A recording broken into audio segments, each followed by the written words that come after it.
I'm going to walk you through how to do a perfect jeans hem on the Husqvarna Viking Opal 690. So first off, we are going to be using the heavier woven fabric. So let's just start with setting our sewing advisor to woven heavy and technique seam, just to kind of get us started. So that will take us to the straight stitch and the stitch length lengthened to 3. Now, before we get the seam, we need to make the seam. So let's go ahead and just take our fabric. We're going to put it at the 5/8 of an inch seam allowance, which is going to be 15 millimeters, and just go ahead and sew that seam.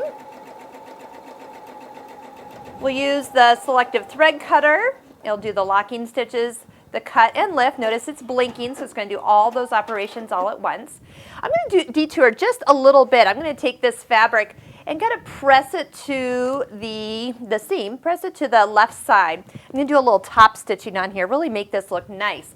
Now, the foot that comes with this machine that allows you to cheat would be your blind hem foot. I'm going to show you how this works. And so it's not the ideal foot because this foot has 2 levels, but what it does is allows you to have the perfect top stitching. Now, the foot you really should be using is one you purchase separately. It's the edge joining foot. It has the blade down the middle, which will ride that blade right down the seam. So again, stays nice and perfect. We do need to move our needle position to the far left side. So minus it all the way to the far left. Love it. Now this foot actually does have a high and a low side to the foot. So it's working today. That's why this is not the ideal foot for every situation. What I'm doing is just hugging the seam that I created up against the big toe. And then the needle is moved over to the far left. So it's putting a perfect top stitching down. Love this. We'll just go ahead and do the cutter. Let me show you what this looks like. Oh, and even more fun with the lime green thread. See how perfect that is? It's because that foot just guided me evenly down the seam. Switch back to your regular foot, and we'll just go ahead and let's see, if we even go up 1 stitch and back 1 stitch, it clears out that particular setting of the needle position being moved. We're still on a length of 3.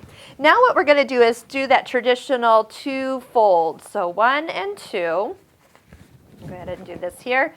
Now, some denims, you won't need a lot of extra help. The seam isn't as thick, but on others, it is. So I'm going to show you little tricks here. So first off, when you do a stitching like this, it's called top stitching, which means you sew from the top side. Yes, easier to sew back here. We can see where you're going. But once you press this and everything, it's going to be just fine. I'm going to go ahead and line up the foot kind of near where the edge is.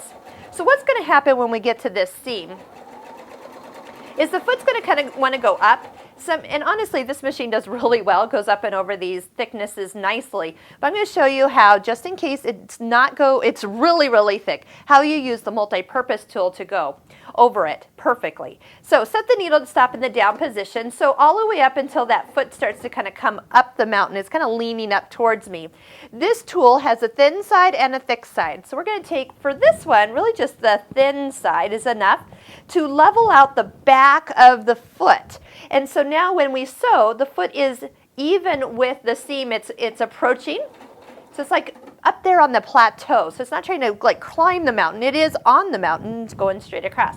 Same thing when we come off the mountain. If you've ever experienced where you get a long stitch and it is like just falling off the mountain as you come down off of a thicker area, that's what the tool is here. So you can go ahead and slide this in. Stitch forward until when you take it out, the foot will come back down onto the flat surface down below, and away you go. It is that easy, and really the tool does it. That thicker part on this side is great because if you're really going over some thick areas, all is good. Let's take a look at this here. We'll do the cutter. Oh, yep, stitches are perfect all the way across that really thick area. Okay. No difference in stitch length. The other thing I often use this tool for is if I need to start right on the thicker part, you can see where that's where the seam is. If I want to start right on the edge and I lower that presser foot down, again, my foot is all angled up, might have a hard time getting started, especially on fabric like a fleece. It's squishy, so it can't get any traction. Lift up the presser foot, take the tool, slide it behind. This time I'm using the thicker side. Lower down the presser foot and see how the foot is now level with the fabric, and I can start right at the edge with perfect stitching as soon as I take the first stitch. So that is a great tool. Good, we covered how we can use a blind hem foot to kind of cheat for top stitching, how to use the multi-purpose tool to get over those thicker areas, and how to use the sewing advisor to pick for the right fabric to get the right stitch length.